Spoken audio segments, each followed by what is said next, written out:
Certa manhã surgiu um representante do grupo rival, pedindo uma audiência com os chefes, no caso eu e o inglês.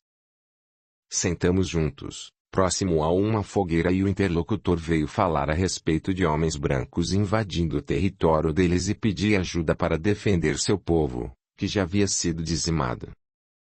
Deixamos o interlocutor ir embora e decidimos mandar um grupo de guerreiros para ajudar nas defesas daquele grupo. Passaram-se mais alguns meses e nasceu o primeiro filho de uma das esposas. Era saudável e chamava-se Antov, em homenagem ao meu nome, mas com conjugação da língua deles. Me senti bem, acho que já tinha me acostumado com aquela vida cheia de regalias. O segundo filho veio após alguns dias e era uma menina, tinha olhos claros e chamava-se Beatrix, em homenagem à mãe do inglês. O terceiro filho veio ao mundo após poucas semanas e chamaram-no de Estaligo, já com adjetivo e simbologia local, que chamavam o céu de estrela. Passei a ser reconhecido como chefe supremo, visto que o inglês não tinha a vontade ou disposição de regular tanta gente. Sentia-me cada vez mais amigo daquele povo e pensei que seria capaz até de defendê-los contra qualquer tipo de ataque da civilização agressora. Passei a admirar o modo de vida simples e alegre. As mulheres eram dedicadas aos filhos e deixavam sempre os homens realizar seus desejos. A comida era natural, tudo a floresta oferecia e não tinha dia em que a caça não era abundante. Todos viviam bem e compartilhavam o que possuíam, com exceção de mim e do inglês. Deixavam pedidos aos interlocutores e sempre traziam brindes a nos ofertar. Havia rituais com frequência, todos direcionados aos seus deuses. Rituais da chuva, da terra, do sol e das estrelas. Diziam que cada um deles era responsável pela vida do planeta, e não duvidavam da presença dos espíritos de ancestrais a compartilhar suas alegrias ou tristezas. Durante a colheita de frutas silvestres, as mulheres iam atrás dos homens entoando canções de alegria pelo que a terra oferecia.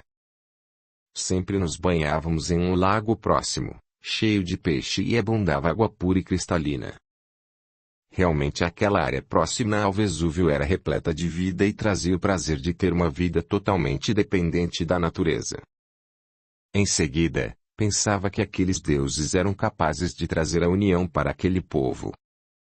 2 meses se passaram e o chefe inglês, combalido, morreu, para o desespero de suas mulheres e os filhos já entendidos.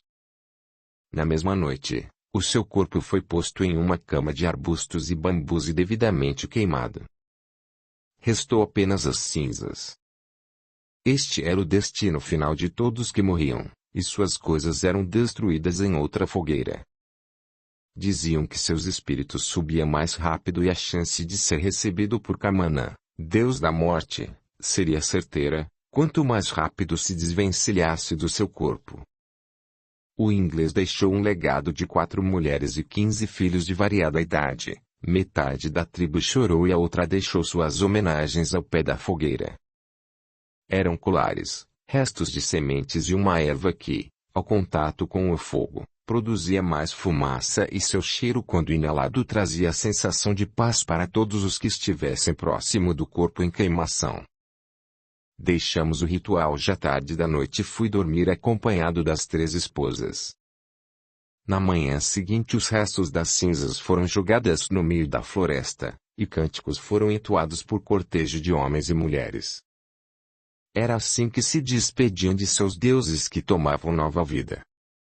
Achei que já havia terminado o ritual, mas, para finalizar, tinham que beber uma poção feita com um pouco das cinzas do morto, o que me causou repugnância, mas não podia deixar de fazê-lo, pois causaria a desconfiança daquele povo cheio de rituais. Passaram-se mais algumas semanas e fui novamente conduzido ao altar sagrado e levado ao posto de chefe supremo, sem outras designações. Já entendia algumas palavras naquele linguajar muito rudimentar. Eles costumavam terminar uma frase com assobios e sons que imitavam os pássaros que viviam na floresta. Como bom cristão, deixei aqueles rituais de lado e pensava nos rituais que eram professados na Santa Igreja Católica Romana, da qual eu era seguidor. Nada tinha a ver com nossa crença. Já não sabia qual era certo ou a errada. O certo era que aquele povo acreditava em uma entidade superior que chamavam de Ankak e outros deuses menores, que traziam prosperidade a todos. Nos seus dias de rituais exclusivos, deixavam oferendas à base de carne na fogueira e pés de tatus, em verdadeiro momento de elevação de suas crenças nos deuses iluminados. Passaram-se mais alguns meses e os guerreiros que haviam ido ajudar a tribo que antes era rival retornaram. Trouxeram notícias que a cada dia o homem em branco invadia as terras e trazia ódio e discórdia entre os povos dominados. A chegada deles aos nossos arredores seria uma questão de tempo, portanto, seria necessário defender aquele povo e seu modo de vida. Chamaram um pajé que costumava fazer previsões e ali declarou que em mais ou menos 50 luas, os homens brancos partiriam para dominar nossa tribo. As 50 luas para eles significavam aproximadamente 2 anos para mim, pois cada ciclo da lua durava em torno de 3 semanas, o que daria uma conta de 150 semanas ou aproximadamente 2 anos a 2 anos e meio. Aquele povo sabia se defender, mas não seria capaz de proteger suas terras apenas com machados rudimentares, lanças e uma espécie de arco. Somente com armas de fogo poderiam resistir por algum tempo. 15. As defesas da tribo. Durante as manhãs, ficava pensando na possibilidade de sair resgatado pelo grupo invasor da tribo, mas ao mesmo tempo não poderia deixar de lado a minha crescente afeição que comecei a nutrir por aquele povo de costumes primitivos, mas que tinha uma cultura toda especial. No fundo não desejavam o mal para ninguém, só queriam defender suas terras de agressores. Nas rodas de dança e música, nas noites festivas, costumava ficar olhando todo aquele aparato do ritual daquele povo.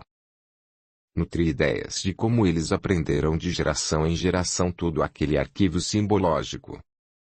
Achava tudo muito rico e cheio de mensagens, das quais o homem branco poderia ter mantido certos pensamentos, que foram banidos das gerações por conquistadores.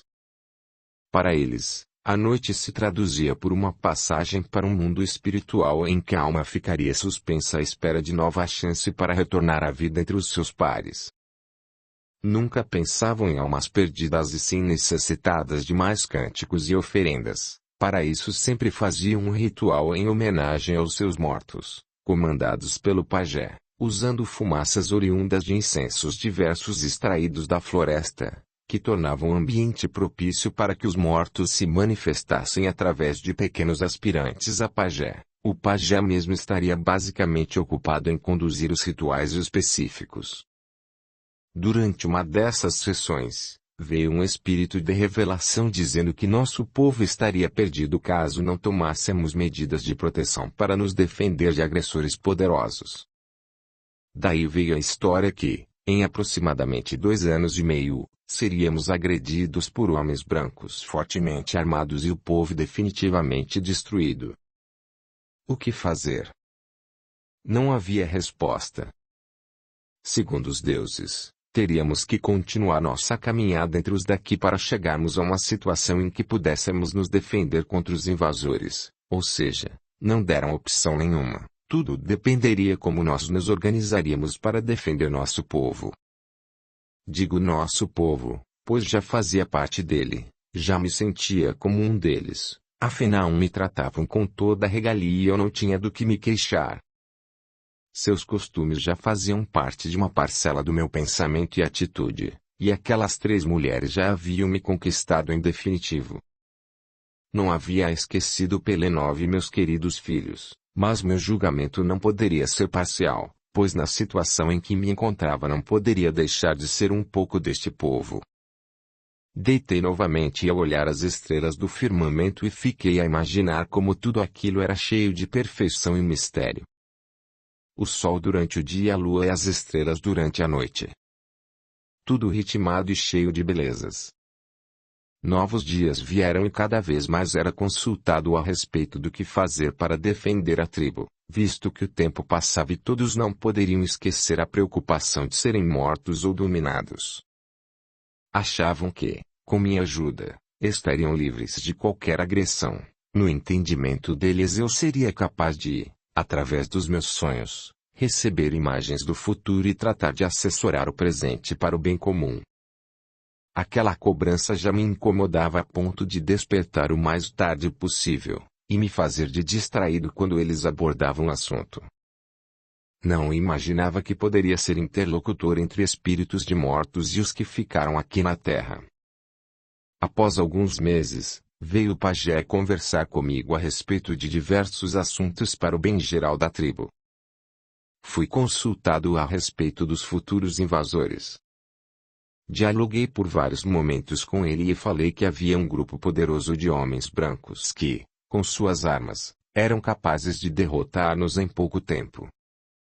Seríamos dominados. O pajé retrucou dizendo que seu povo era guerreiro e que os deuses haviam mencionado que um chefe branco enviado por eles seria capaz de derrotar qualquer inimigo que se atrevesse a dominá-los.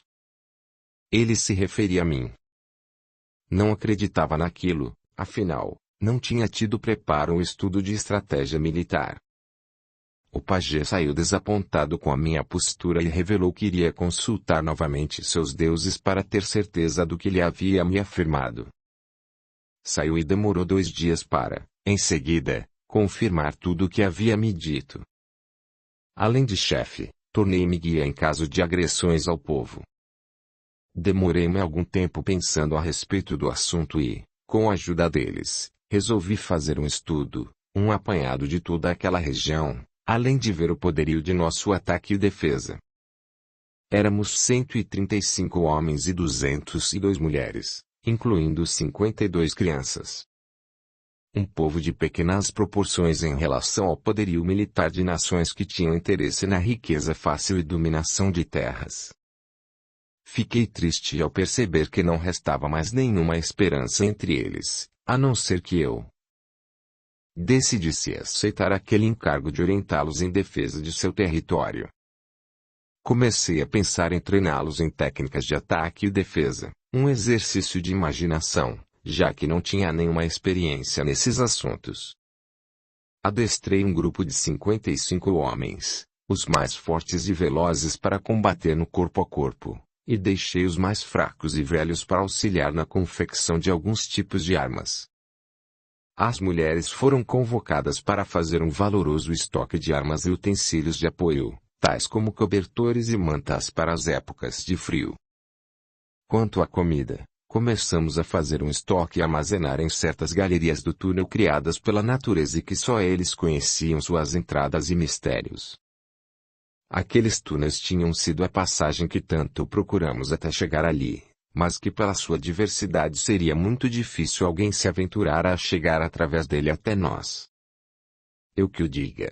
Uma verdadeira aventura que fizemos e deu no que deu, todos mortos e eu, um prisioneiro de luxo, com perspectiva de ser elevado a mártir por aquele povo cheio de crenças e que não acreditava na falha de seus deuses.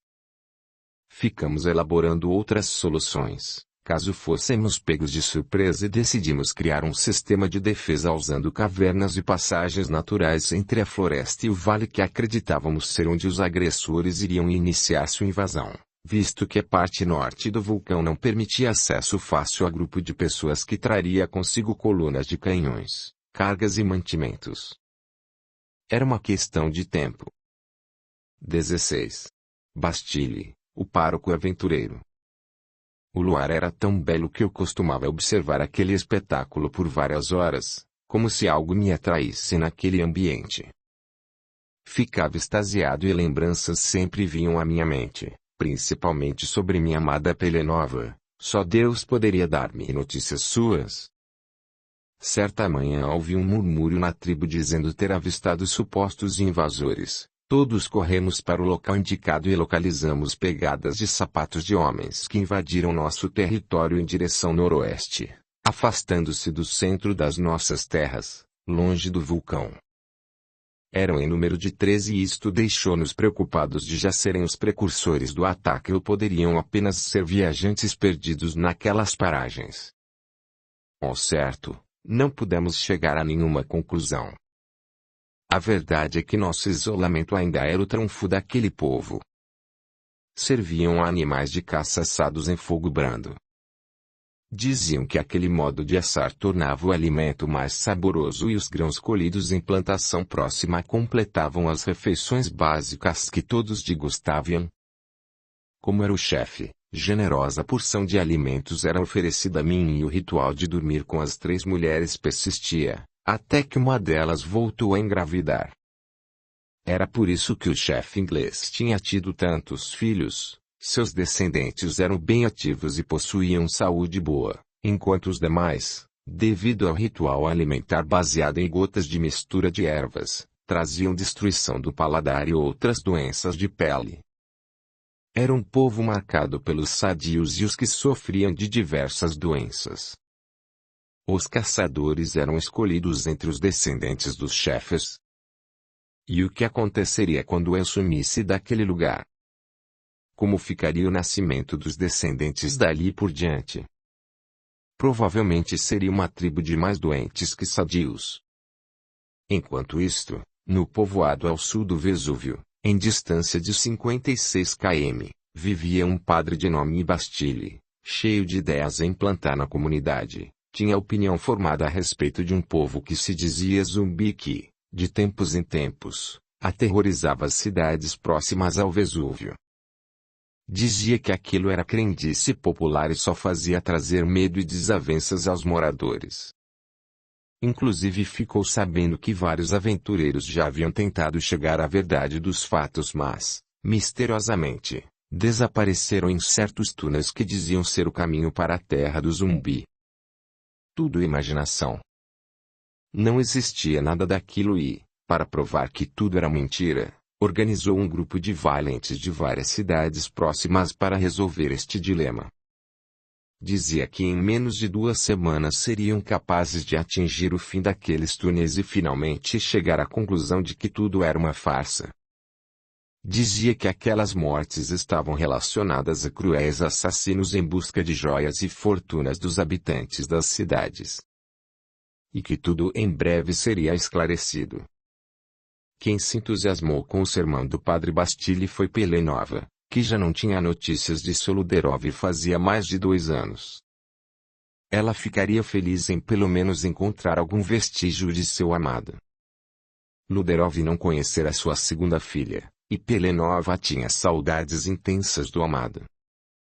Sobrevivia fazendo os serviços de costura e arrumações em casas de família mas, como não era o suficiente para sustentar a todos, passou a contar com a bondade de vizinhos e da própria igreja, que vendo a necessidade básica de Pelenova, sempre mandavam cestas de pães e outros alimentos para a pequena família, tudo já com aval dos servos de Maria, que tinham na religião a ideia de ajudar os desamparados.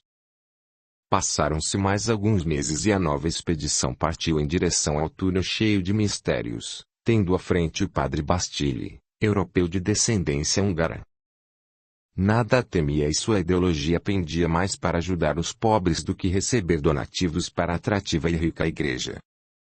Dizia que sua missão não era apenas divulgar a palavra do Mestre Jesus, mas, sim, também praticar com toda a bondade tudo que ele havia ensinado através de parábolas e trechos de conversas com os apóstolos Paulo e Pedro. Padre Bastille era considerado um herói por onde passou. Chegou a desmistificar vários casos de prováveis possessões em corpos de jovens indefesos. E eis que esse sacerdote cheio de idealismos partiu em direção ao inimaginável para ele, escoltado por 9 guardiões da fé, fortemente armados e cheios de coragem para enfrentar qualquer armadilha. Ao entrar no primeiro túnel, aquele com formas estranhas, onde Luderov entrou para não mais voltar, abençoou os que foram ver a partida e com uma tocha na mão e um crucifixo na outra desceu ao primeiro nível do estreito túnel e sumiu com os demais, pelo menos com as mesmas convicções. Logo no início atravessaram o salão, tomado de vermes rastejantes, que com o tempo ficou ainda mais gosmento e apavorante do que na época de Luderov e seu grupo, mas viram certos sinais que ali já tinham passado humanos à procura de algo. Mais adiante chegaram ao salão onde foi localizado um jarro de barro e continuaram a expedição semelhante à de Luderov. O que eles não sabiam, e nem Luderov descobriu, é que aqueles túneis tinham saídas para pontos diferentes na superfície. De acordo com a trilha a ser seguida, daria para outras áreas ao redor do Vesúvio. Havia uma passagem que com muita dificuldade levaria o grupo a uma comunidade próxima a um rio onde vivia um povoado agressivo, com costumes bárbaros e cheio de pessoas consideradas canibais. Já era o ano de 1818 e esses excursionistas não desviaram seu caminho, mas aos poucos perceberam quão difícil era transpor as passagens daquele túnel, que seguia para baixo e tornava-se mais quente. Padre Bastille já tinha consciência de que nada seria fácil sem a ajuda de seu Deus. 17.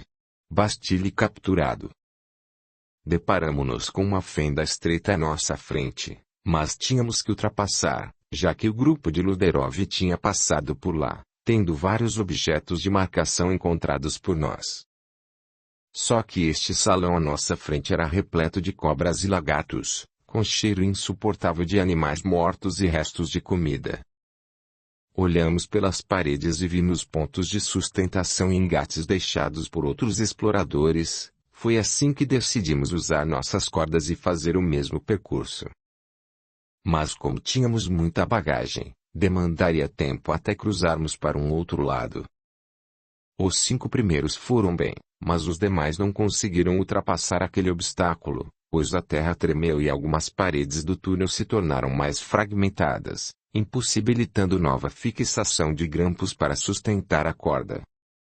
Passamos a ser 5 exploradores e continuamos seguindo o caminho sinalizado por Luderov. Saímos em abertura próxima para cima e localizamos uma pequena cratera que nos deu liberdade para o exterior do túnel. Naquele ponto decidimos que só 3 de nós seguiríamos, os outros 2 voltariam pela superfície para tentar localizar o grupo que ficou no túnel e iriam retornar ao povoado. Padre Bastille arguiu Antônio. O que o senhor acha de armarmos nosso acampamento aqui e só seguirmos com nossa excursão amanhã? Já está anoitecendo e com o cansaço do dia seria prudente recuperarmos nossas forças, após um banho e alimentação adequada. Certo, disse Antônio, concordo com você, devemos só retornar à nossa nova investida no túnel amanhã e o que me surpreende é o quanto estamos tão perto do vulcão Vesúvio e quão distantes do vilarejo. Deixemos nossas coisas aqui, vamos armar nossa tenda e procurar um rio próximo para nos banharmos. Feito isto, os 3 partiram para localizar um rio e deixaram suas coisas no interior da tenda. Alguns quilômetros ao norte, localizaram um pequeno riacho de água salobra e passaram a banhar-se enquanto faziam planos para o próximo dia. Antônio deixou os 2 companheiros, pois já era tarde e deveriam retornar à tenda para providenciar o devido jantar. Ao chegar ao local, perceberam que foram roubados todos os mantimentos e algumas cordas haviam desaparecido, pegadas de gente grande foram deixadas como marcas no chão. Definitivamente, não estávamos sós e como a noite rapidamente abateu sobre o grupo, foram retirados certos frutos de árvores, para saciar a fome. Não sobrou nem os talheres que traziam consigo. Tudo fora devidamente levado pelos ladrões. Só as armas que se salvaram, por terem sido levadas para o banho. Resolveram fazer um turno de vigilância para não serem surpreendidos pelos ladrões. Padre Bastille ficou acordado até a meia-noite e os demais dividiram o tempo restante. Pela manhã fizeram fogo e assaram restos de animais caçados há alguns dias, que trouxeram devidamente salgados. Estavam com muita fome e aquele café só serviria para diminuir a fome por algumas horas. Resolveram prosseguir. Foram para o túnel e logo encontraram sinais da passagem de Luderov e sua turma. Já fazia mais de 3 anos quando os aventureiros deixaram o pequeno povoado e entraram no túnel para nunca mais voltar. Deixe o peso no chão e vamos nos arrastando até aquele porto, falou Bastille. Caro padre, deixe-me ajudá-lo, dê-me suas coisas e vá primeiro e, por favor, Não fique muito próximo da borda daquele penhasco, dentro do túnel. Certo, mas deixe um pouco de peso nas minhas botas, caso haja um desequilíbrio do meu corpo. Estas botas podem ajudar a me sustentar e não cair. Chegaram perto de mais um local sinalizado e observaram uma espécie de penhasco que dava a ideia de um grande salão, cheio de plantas em suas paredes. Ao longe corria um rio subterrâneo. Deixamos nossas coisas próximas e descemos com cuidado por uma trilha estreita até atingir a base daquele salão, cujo tamanho lembrava um campo de plantação de trigo. Ao chegarmos próximo ao rio, Padre Bastille pediu para Antônio entrar na água e relatar o que poderia ver. Quente. A água está muito quente, relatou Antônio. Mergulhe e veja se dá para observar algo. Antônio atendeu ao pedido do Padre Bastille. Mergulhou e localizou uma passagem para uma galeria cheia de luzes. Padre Bastille não tardou a mergulhar também. Passou por debaixo de pedras suspensas e atingiu o tal salão iluminado. Ficou fascinado com aquelas paredes que irradiavam uma espécie de luz que não dava para prever de onde se originava e se era a criação de Deus ou do demônio. Passaram alguns momentos tentando arregimentar provas que pudessem justificar a beleza do local. Após insistente pedido de Antônio, prosseguiram com a exploração. Retornaram à superfície através de saída sinalizada por Luderov, caindo diretamente numa região de mata fechada e poucas clareiras. Esses 3 exploradores continuaram em direção contrária ao vulcão, após contornarem um de seus lados. Bastille estava cansado e preferiu dar como encerrada a expedição, por falta de comida e recursos. Onde estariam? Aquele lugar, ainda com aspecto místico, aparentemente pouco explorado, não tinha marcas de que era habitado. Resolveu prosseguir mais um pouco e se deparou com uma figura tribal à sua frente. Recuou e desembainhou um facão para se proteger. Surgiram outros elementos com lanças, arcos e flechas que capturaram o padre e seus companheiros e os levaram para uma entrevista com o chefe da tribo. Ao chegarem à tribo, Padre Bastille e seus companheiros quase desmaiaram ao ver um homem branco, cheio de tatuagens em seu corpo, que os saudou com um olá, de sotaque europeu. Era Luderov, perfeitamente integrado àquela tribo. No entanto, o pajé da tribo, percebendo o vínculo de Luderov com os novos capturados, ordenou para que eles sejam presos e submetidos à prova da poção feita na tribo. A mesma que dizimou os últimos companheiros de Luderov. Ao anoitecer, todos fizeram uma roda em torno dos forasteiros, confundidos com os conquistadores, e passaram a pintar seus corpos com tintas extraídas das árvores da floresta, e a mostrar o que eles deveriam fazer no outro dia. Bastille achou tudo aquilo deprimente e desnecessário, mas nada tinham a fazer, somente rezar a Deus Todo-Poderoso. Quer apoiar o canal? Seja membro. Deixe o seu gostei, compartilhe, e se inscreva. A gratidão é o caminho da evolução. 18. O teste. Padre Bastille, o senhor não sabe o que lhe vai acontecer. Me tire daqui, Luderov. Não me deixe morrer. Cristo não vai perdoar estes primitivos pecadores. Isto é uma injúria muito grande. Não vai haver perdão. Padre, olhe, controle-se. O senhor não pode fazer nada. Tudo o que o senhor fizer demonstrando desespero será bem pior para todos. Diga para estes animais que somos pessoas de bem, que não viemos agredi-los ou fazer-lhes mal. Não adianta, padre, eles não querem intrusos nas suas terras. Ademais, esta sua roupa estranha de pároco os deixou mais irritados. Como ousam atacar um representante de Deus? Não reconhecem serem pecadores? Não, padre, aqui isto não tem a menor importância. O que vale para eles é preservar a sua casa, a natureza, caçar e dormir o sono dos justos. Como você sobreviveu a estes fascínoras? Fizeram um teste comigo, Me deram para beber uma poção mágica que só os fortes sobrevivem, então eu sobrevivi. Deixe de mistérios, isto não existe. Estes animais não têm capacidade de realizar tal proeza. Tem, sim, e pior que deverão fazer o mesmo com o Senhor. Não me diga. Achas que vou beber a poção mágica? Vai sim, ou então morre imediatamente, sem piedade. E os outros, o que fizeram? Morreram ao tomar a tal poção. Não acredito, você aí, sem poder fazer nada por nós e eu que atrás destas grades. Não reclame, padre, seu destino será logo dado após tomar a poção. E se eu sobreviver? Serão dadas ao Senhor todas as regalias e terá a chance de procriar com belas mulheres. Mas que sacrilégio! Isto não poderia acontecer comigo. Tenho votos a cumprir.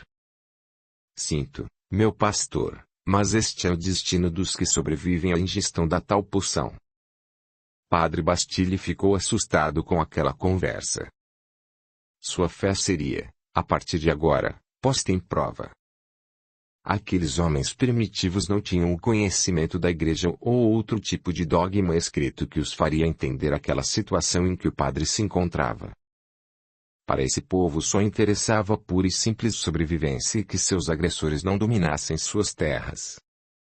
Passaram-se algumas semanas e finalmente chegou o dia em que o religioso e seus 2 companheiros seriam postos à prova, ingerindo a poção feita com lava do vulcão Vesúvio. Deitaram-se num leito coberto por plantas e foram chamados até a beira da cela, um por um, até ingerir todo o conteúdo da bebida. Padre Bastille foi o primeiro a se contorcer de dor e urrar até cair praticamente desfalecido, consequência da dose da poção. O segundo foi Antônio, que não sabendo de nada até pediu dose extra daquele líquido com gosto de frutos da terra. Foi o primeiro a cair morto, quase instantaneamente, após ingerir tudo. E o terceiro homem, Senhor Genésio, já com certa idade e após ter visto os outros 2 terem caído em estranha posição, decide não beber e foi abatido como um animal enjaulado, recebendo várias feridas com as lanças envenenadas. Tudo se consumou em poucos minutos. Deixem-me ver o que restou, falou o pajé na língua própria deles. Só restou um. Tragam a tigela de sopa e deixemos este, com roupas estranhas, tomar o líquido revigorante. E assim foi feito. Retiraram o padre Bastille da jaula e colocaram-no próximo à pedra grande. Deitaram-no e jogaram bastante água fria nele. Tinha passado no teste, por algum milagre, aquele padre sobreviveu. Vai ver que foi protegido por algum santo protetor, pensou Luderov. Audiolivro realizado pelo canal Surya Chand Audiobook. Mas nada disso era verdade. Padre Bastille tinha um traço genético semelhante ao de Luderov, portanto gozava de uma relativa imunidade contra aquela poção de veneno. Deixem-no aí, gritou o pajé, não façam mais nada.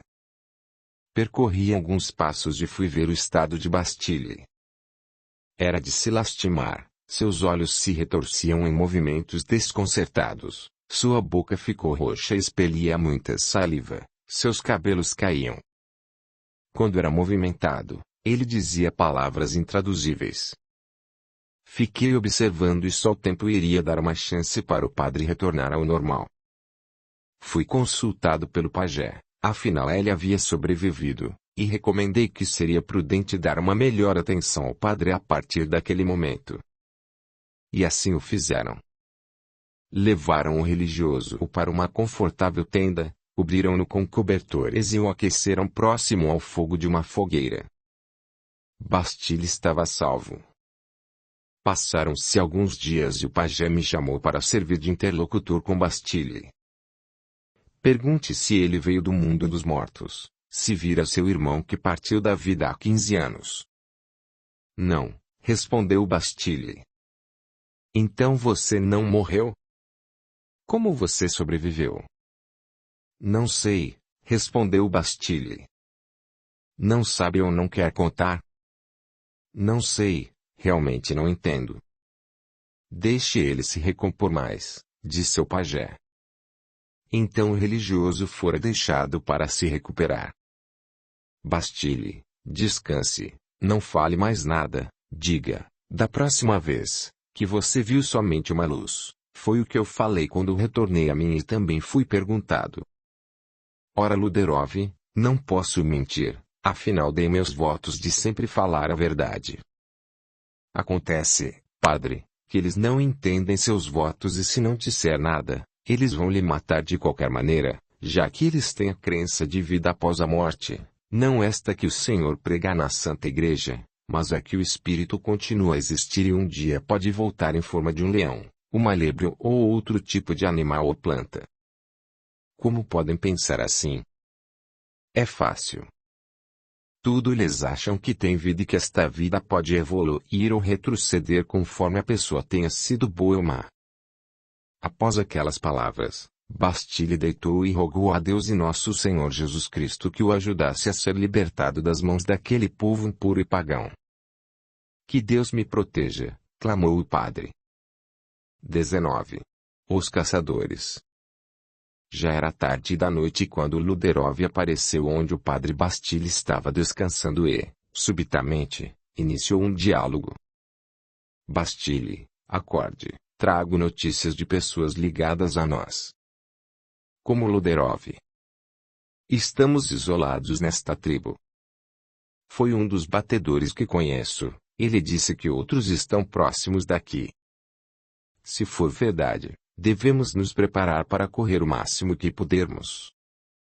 Sim, mas antes temos que ter certeza da verdade dos fatos. Como saberemos? Indagou Bastille. Aguardaremos todos dormirem e tentaremos sair em direção ao grupo que pode estar nos procurando. Desta forma, mais ou menos por volta de 1h30, Bastille e Luderov deixaram o acampamento da tribo e rumaram em direção ao rio em que os supostos amigos estariam aguardando. Depois de mais de 1 hora caminhando na mata fechada, já próximos do vulcão, Luderov avistou uma fogueira. Aproximaram-se com cuidado e viram um grupo de pessoas que pareciam mais caçadores sem alma do que os amigos à sua procura, já que havia até restos de animais à mostra, próximo das espingardas usadas, provavelmente para batê-los. Não tinham aspecto de boas pessoas e aquilo poderia trazer graves consequências para a tribo. Bastille, vamos embora daqui. Eles não parecem homens de bem. Tem razão. As caras deles parecem de foragidos da justiça. Então, eles partem de volta para a tribo, para longe daqueles forasteiros.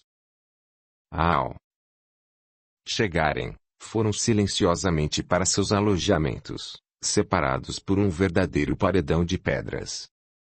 Luderov ainda não poderia ter falado dessa maneira com o padre sobrevivente e muito menos ter saído em altas horas da noite com ele. Luderov ergueu o seu informante. Como sabes que eles são nossos amigos? Não sei, respondeu o batedor, só deduzi que poderiam conhecê-los e talvez se submeterem ao nosso ritual da poção mágica. Não penses nisso. Estes homens são pessoas capazes de nos matar. Como poderemos despistá-los? Arguiu o batedor. Não podemos. Deveremos observá-los o mais próximo possível e não deixá-los aproximarem-se daqui, porque pode ser fatal para toda a tribo. Com estas palavras o nativo saiu em direção da floresta para fazer o monitoramento dos caçadores, que até então pareciam ser gente do bem. Falaremos com o pajé e o conselho da tribo, disse por último Luderov. Todos tomaram seu rumo e Luderov pediu uma reunião de urgência com o conselho de anciãos da tribo para revelar o que estava acontecendo. Foi dito que um grupo de homens brancos, com aspecto de delinquentes, estava próximo da nossa terra. Seria necessário nos protegermos de qualquer ataque. O pajé, desconfiado dessa informação, pediu para Luderov explicar a origem da conversa. Ora, estava de noite a pensar, e saí para andar próximo ao vulcão, quando vi um grupo de pessoas a confidenciar sobre uma tentativa de ataque precoce à tribo de nativos que aqui habitavam. Pensei em correr o máximo que pude até alcançar nossas terras e trazer a informação rapidamente. Só sei que levei horas até retornar ao povoado. Nunca deixe nossa tribo sozinha, repeliu o pajé. Não tens condições de percorrer estas terras sem acompanhante, senão podes deparar com seres horripilantes que moram na floresta e ser seduzido pelas mulheres deles. Eles têm o hábito de vaguear durante a noite e trazem em seus corpos marcas de matanças, principalmente de cidades próximas, onde costumavam entrar para conquistar homens e mulheres que estão em busca de aventuras. E no final são usados em rituais mórbidos, que os levavam até a morte. São chamados de espíritos errantes da noite ou de ludários, em linguagem nossa, relatou o pajé. Com aquela revelação, comecei a imaginar que aquelas pessoas poderiam ser as mesmas que atacaram nossa vila e deixaram muitas mortes, entre elas algumas donzelas. Mas como se explicaria o sumiço repentino deles, já que não conseguíamos alcançar nenhuma pessoa suspeita daqueles atos grosseiros? Continuando sua explicação, o pajé relata que estes homens são de uma tribo dissidente da nossa. Há muitos anos atrás, resolveram alguns dos homens do mesmo sangue, trazer para a tribo uma jovem que tinha seus 25 anos, cheia de tatuagens no corpo e descendia da tribo dos Mordozes, tribo inimiga que tinha disputa de terras conosco. Deixamos presa a uma árvore e de repente iniciou um grito passando a ter o corpo retorcido, sua face ficou deformada, adquirindo o aspecto de um gorila gigante com dentes afiados, fazendo gestos de caça. Deixamos a jovem ali e saímos correndo em direção oposta e fomos surpreendidos por pessoas, parentes seus, que também tinham um aspecto semelhante ao dela. E saímos correndo o mais rápido possível, agora sem olhar para trás, mas um dos nossos foi alcançado e feito preso por eles. Já não eram humanos, e sim verdadeiros animais, sem aspecto definido. Dizem que para soltar essa moça, seus companheiros fizeram uma caminhada de 2 dias sem parar e trouxeram seus deuses que os transformavam em outra pessoa mais fortes e agressivos. Depois de 2 dias retornamos e só encontramos restos da roupa de nosso companheiro, mas nada, nenhum vestígio, eles haviam desaparecido. Após mais 2 dias de procura pelas matas, finalmente encontramos o refúgio deste povo. Eram verdadeiros animais que comiam todo tipo de carne, inclusive humana. Saímos correndo, mas antes presenciamos o retorno de seu corpo para a forma original após terem se alimentado do nosso homem. Nunca mais tivemos contato com eles, decidimos evitá-los e não nos aventuramos a enfrentá-los. Deixamos o tempo passar, mas com estes relatos, temíamos que estivéssemos em perigo com estes caçadores, que irão chamar a atenção do povo canibal e logo saberão nossa localização. Tragam o batedor para que ele informe de maneira precisa a localização do grupo caçador e seus companheiros. Não tardará, eles serão caçados, falou o pajé.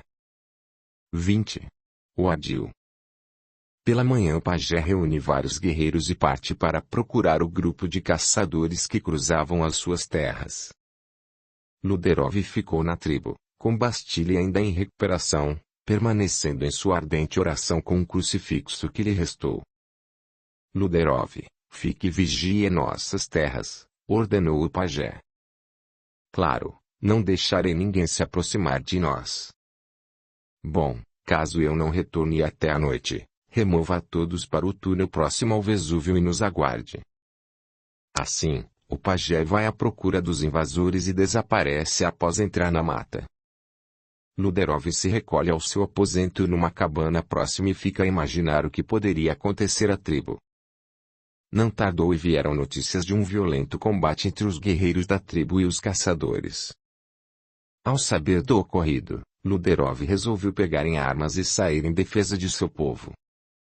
Reuniu meia dúzia de guerreiros, deu ordens de avançar e não ligou para que o pajé tinha lhe falado. Partiu com toda a força e encontrou 6 guerreiros presos e outros 4 machucados pelos combates com os caçadores. Avançou e iniciou uma luta corporal com os 15 caçadores, que não resistiram ao ataque surpresa e debandaram em retirada frente ao ataque. Luderov acreditou que eles não voltariam, mas não seria bem assim. Após libertar a todos, Luderov pediu desculpas ao pajé. Informou que aquele gesto seu fora impensado, porém necessário para libertá-los. O pajé agradeceu e declarou: obrigado. Sem sua ajuda, provavelmente, seríamos mortos e nossa tribo estaria em perigo. De hoje em diante tu serás nosso conselheiro e sempre te ouvirei. Luderov ao ouvir isso, rebateu: não se preocupe, só fiz o que achei certo. Se não pudesse libertá-los, correria para nossas terras e esconderia nossa gente. Retornaram então à tribo e prepararam-se para a nova investida dos caçadores ou do povo canibal. Após alguns dias, uma jovem dos canibais aparece na tribo e ofereceu um conjunto de frutos em simbolismo de boa e próspera vizinhança. Luderov desconfiou e apreendeu a jovem para interrogatório. Como nos achaste? Estamos escondidos há muito tempo. Não achei, fui mandada para participar de suas vidas. A partir de hoje pertenço a vocês. Não queremos sua presença. Retire-se e volte para seu povo. A jovem deixou os frutos no chão e voltou para o interior da floresta. Restavam várias dúvidas a respeito do que fazer dali em diante, pois, pelo visto, seríamos atacados pelos canibais ou pelos caçadores. Seria uma questão de tempo. Fui falar sobre isso com o pajé. Concordo, Luderov, seremos expulsos das nossas terras, mas o que fazer? Tem um plano, falou Luderov. Deixaremos rastros de que abandonamos nossas terras e vamos nos reportar ao grupo rival, para que eles ocupem nossas terras. Diremos que vamos embora e não voltaremos mais. Certamente após nossa migração, veremos os nossos inimigos, finalmente, ocupar as terras e terão batalhas com os canibais ou os caçadores. Procedemos dessa maneira, retiramo-nos em direção aos túneis e deixamos as terras, mandamos um emissário avisar que não voltaríamos mais. Aos poucos, depois de alguns dias, estávamos alojados num grande salão no interior do túnel, e os guerreiros do grupo rival abandonaram suas terras em direção à nossa. Dias se passaram e fomos para cima de uma árvore, eu e Bastille, ele já meio recuperado. Após sentir o perfume da floresta, pediu para ver de perto os invasores. Padre Bastille ainda não podia correr ou fazer o mínimo de esforço. Estava sendo observado por espíritos que o acompanhavam e o influenciaram a realizar orações no seu pensamento. Pai, perdoa esses agressores, eles não sabem o que fazem. Dá-lhes uma chance para não se comprometerem perante as provas divinas. São crianças espirituais e, como tal, necessitam de amor e paixão. Não deixe que eles massacrem este povo. O ardil de Luderov funcionou muito bem. Os caçadores partiram para o ataque aos nossos inimigos, dizimando mais da metade daquele povo e nós, escondidos, não sofremos derrota nenhuma. Nosso estrategista, o pajé, surpreendeu-se com tal notícia e comemorou quanto pôde. Luderov falava. Veja que nossos inimigos foram dizimados. E agora, como vamos proceder? Aguardaremos o momento oportuno para retirar os corpos dos que tombaram. Queimaremos e faremos orações por suas almas. Era meia-noite e todos dormiam no túnel. Luderov aproxima-se do pajé, que estava sonolento, e o chamou para uma conversa. Pajé, sonhei que seríamos expulsos das nossas terras, o que achas? Não sei, só penso que todos nós temos que nos proteger e lutar contra os invasores, mas como poderemos nos defender? Somos em menor número e, provavelmente, seremos dizimados. Luderov falou, energicamente. Devemos lutar. Diante daquela colocação, o pajé indagou Luderov. Lutar. Mas para que se seremos mortos? Para deixarmos aos nossos descendentes nossas terras. Sim, mas como se estamos em pequenos números, isolados. Não temas, tão logo que o dia amanheça retornaremos com a tribo perdedora e com mais homens disponíveis. Iremos prorrogar a realidade dos fatos. Temos muito cuidado para que não percebam que nossa saída fora é estratégica. Passaram-se alguns dias e Bastille anunciou que iria se entregar aos caçadores, já que haveria uma chance se eles não quiserem matar um representante de Deus na terra. Ouvindo isto, Luderov não falou nada, mas deixou um guerreiro de prontidão junto aos amigos. Passaram-se algumas semanas e Luderov ordenou que todos retornassem às suas antigas terras, passando pelas terras do grupo rival. Nada encontraram. Artigos de riqueza não também foram mandados pela retaguarda. As nossas terras ainda estavam repletas de espíritos dos recém-mortos, isto era o que dizia o pajé. E com uma Bíblia na mão, Padre Bastille esperou ansiosamente ser resgatado pelos caçadores. Nenhum, nem outro, o grupo de Luderov retomou suas terras e tentou bloquear todo tipo de som que pudesse denunciar o retorno da tribo. Padre Bastille esperou em vão por qualquer tipo de resgate. E assim iniciaram a reconstrução da sua tribo. Era janeiro de 1818. Já permanecia ali naquele paraíso natural por 2 anos e meio, e agora acompanhado do sacerdote Bastille, que negava constantemente ter algum tipo de relação com as nativas que lhe eram oferecidas. Tudo em vão, pois sua tendência de não manifestar sua posição de homossexualidade fazia com que os homens da tribo desconfiassem que algo havia de errado com aquele padre. Já tinham tentado de tudo, até mandaram uma das mulheres mais atraentes da tribo fazer-lhe uma visita, mas o pastor de almas negava toda e qualquer aproximação feminina. Tudo decorria naturalmente e, para aqueles tribais, negar uma relação feminina era passível de severa punição. O que eles respeitavam era o fato de Bastille ter sobrevivido ao teste da poção. Bem, histórias à parte, todos ansiavam que o padre desse novos membros à tribo a partir da fertilização de suas mulheres. Mas até ali a paciência daquele povo primitivo estava sendo posta à prova. Até quando iriam esperar? Não sabia, só eles tinham esta ideia. Enquanto isso tentávamos ter uma vida normal. Pela manhã, realizava triagens entre os que tinham problemas a resolver como brigas familiares ou disputas de heranças. Sempre traziam a mim para dar um veredicto a respeito. O pajé conduzia os rituais religiosos do grupo com muita desenvoltura e as mulheres confeccionavam as roupas e cobertores para ajudar a enfrentar o inverno, que a cada ano se tornava mais rigoroso. Tudo ia bem desde a última batalha que este povo enfrentou, resolvendo usar uma defesa através do ardil por mim elaborado, deixando o grupo rival enfrentar aqueles caçadores inescrupulosos. Durante a tarde íamos recitar contos e conversar com os líderes da tribo, a fim de passar o dia e saber das dificuldades que a tribo passaria nos tempos atuais e futuros. Tudo seria discutido, desde o armazenamento de víveres até a criação de animais que poderiam fornecer leite ou carne para a sobrevivência. Apesar de serem caçadores e coletores da natureza, dei noções de como domesticar animais para nosso uso futuro.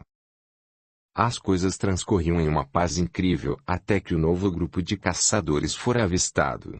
Dessa vez trouxeram cães farejadores e outras armadilhas para caçar animais de médio porte. O inverno logo chegaria e todos queriam guardar o máximo de carne possível para enfrentar os rigores do frio.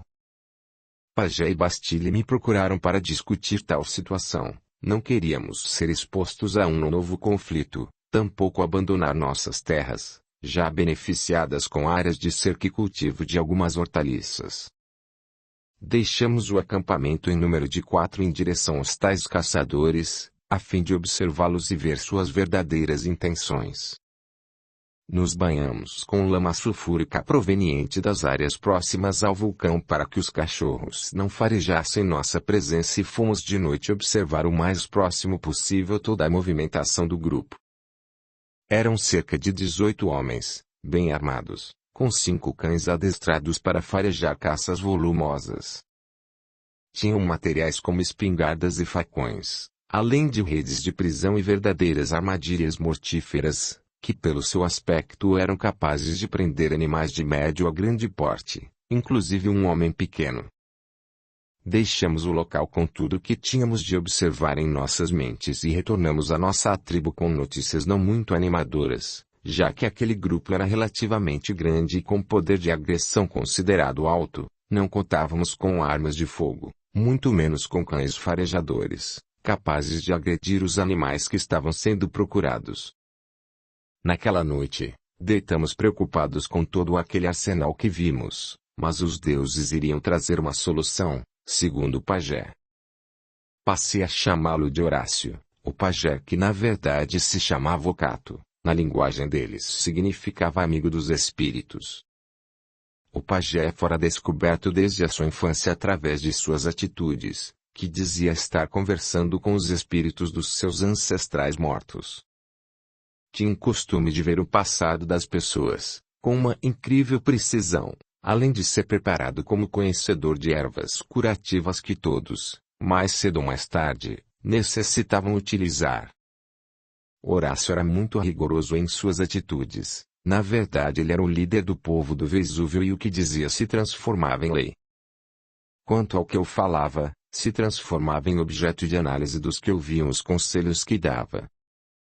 Mas tudo era harmônico e pacífico, bem diferente do povo animais homens ou daqueles seres que se transformavam em bestas a serviço do mal. Ficava a observar o quanto aquela cultura era diferente da minha, proveniente da região dos Balcãs, com costumes mais voltados para a religião e família. Para aquele povo, o jovem de poucos anos já tinha que passar por uma prova de coragem, tanto para os meninos como para as meninas. Os meninos eram levados para bem próximo do vulcão e deixados lá por 2 noites, para procurarem um amuleto produzido pelas lavas do vulcão. Tratava-se de uma pedra polida pela natureza que só existia próximo ao Vesúvio. Era de cor vermelho âmbar e, quando exposta ao sol, parecia que incandescia, algo que partia do seu interior. Cada guerreiro possuía uma amostra dessa pedra. Só que para consegui-la tinham que ficar bem próximo da base do vulcão e até escavá-lo, superando as dificuldades que aconteciam para detê-los. Não estávamos preparados para enfrentar os caçadores, estávamos, sim, com receio de ser descobertos e agredidos. Apesar do nosso maior número de guerreiros, só tínhamos armas feitas à mão por nós. Tínhamos que elaborar algo para nos proteger. 21. O segredo. Não temos condições de combater estes caçadores, vejam como são bem equipados, falou Bastille. Certamente temos que achar um jeito de emboscá-los para defender-nos, ponderou Luderov. Mas como? Estamos em bons números, só que não temos tantas armas. Proponho que eu vá falar com eles. Me identifico como pastor perdido e deverão me dar abrigo. Farei com que eles partam e me levem junto. O que acha? Luderov olhou para Bastille e disse. Não se iludas, o pajé não o deixará ir embora com eles, porque você é considerado um representante dos deuses deles. Tentar não faz mal. Está bem, Bastille, então vá, converse com o pajé e verá que tenho razão. Durante esta noite, após a última refeição da tribo, Bastille, enquanto entoava uma bela melodia musical, se aproximou de uma das mulheres que o assediava e pediu para que ela o acompanhasse até próximo à tenda em que o pajé se encontrava. Ficaram conversando junto a uma fogueira e quando o pajé saiu para ver o que estava acontecendo surgiu Bastille, acompanhado. Ele pede para ter uma conversa com o líder religioso. O senhor me permite? Indaga Bastille. Homem branco quer o quê? somente fazer uma observação. Então diga, não tenho muito tempo para ouvir. Quero lhe chamar a atenção que aqueles homens maus são capazes de atacar a tribo e uma maneira de impedi-los seria de eu ser levado até eles. Assim poderei convencê-los de me levar para longe daqui. Direi que fiquei perdido e logo irão respeitar a minha condição de servo da Santa Igreja. O que o Senhor acha? Nunca, você é um semideus, não pode abandonar-nos. Mas é a única possibilidade viável. Não, morreremos defendendo nossa terra e o nosso povo. Bastille tentou continuar com a conversa, mas foi interrompido pela mulher que o acompanhava que, entendendo a situação, puxou Bastille para longe do foco do pajé. Deixe-me, reagiu Bastille. Não, venha comigo, preciso lhe mostrar uma coisa. Bastille resolveu acompanhá-la e ficou surpreso ao ser levado para uma das entradas do misterioso túnel. Ao chegarem lá, a mulher de nome Amarentica informou que seus ancestrais há muito tempo atrás deixaram como instrução desenhos feitos à mão na parede escorregadia do túnel, próximo à saída principal em direção à tribo. Esses desenhos revelavam uma milenária história de seres das águas, vindo em direção à terra, trazendo consigo um animal que depois se tornaria um deus, havendo influência do deus Sol e da deusa Lua, tudo muito bem desenhado e preservado nas paredes. Fora essa mitologia, havia um grupo de pessoas em volta deste animal, que se tornava criança. Tais pessoas seriam espíritos evoluídos, capazes de influenciar os seres da tribo a escolherem melhor os seus destinos. Estes seriam seus antepassados que, de uma maneira às vezes aclarada, outras de forma mais sutil, poderiam indicar o melhor caminho para eles tomarem. Estes espíritos, na tradição deles, são os verdadeiros mentores que do outro lado da vida eram capazes de ajudar a preservar a sua espécie. Como se chamam? Perguntou Bastille. São nossos ancestrais. Vejo que tem outros desenhos, uns maiores e outros menores. O que significam? Que nossos ancestrais nos protegem em maior e menor intensidade, dependendo de cada época. Por exemplo, quando nossas colheitas estão escassas, eles vêm para dar força ao tempo, e à nossa determinação de plantar em outras áreas.